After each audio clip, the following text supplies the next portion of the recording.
tó bá di 27 of February oṣù táyì a máa ṣe VIP welcome dance from France aláti tọkọ náà ti kà tọkọ VIP welcome back from France ó yá mẹ́lọ́mà gbọ̀ngàn tọkọ nínú rí aláàjì ibi táyì kọ́kọ́ olú ọmọ tájú nínú ìsàwọ̀dí oṣù ẹ̀kú palẹ̀mọ́ on the 2nd of May ẹ̀tọ́jú owó ní kókó ọmọ tó lọ ọmọ ń sí ìlú mọ ọmọ lójó èmi ò ṣe máa fọlọ́fọ́ o èmi ò ṣe máa fọlọ́fọ́.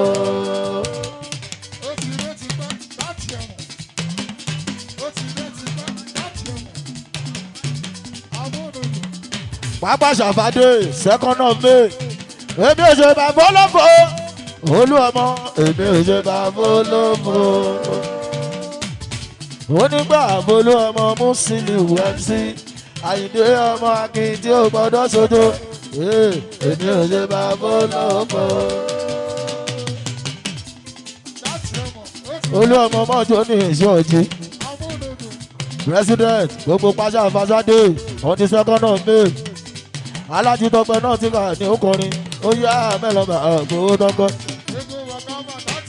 owó ní kókó náà mi ìlẹ́gọ̀ọ́ àgbòó ìjọba gbogbo ẹgbẹ́ dá branch chairman ọmọlúwàmọ Musiliu Àyìndé ọmọ títà bá mi ṣègò yóò ṣeun all station and settlement alihamdulilayi tọpẹ náà hàn sí kàbà àbọ̀gọ́ tọpẹ èmi gangan lámúlùdùn inú mi dùn amúlùdùn inú mi dùn amúlùdùn owó ní kókó mórí ẹ o. Adéọlá mi wọ̀rí ọ. Ọjí.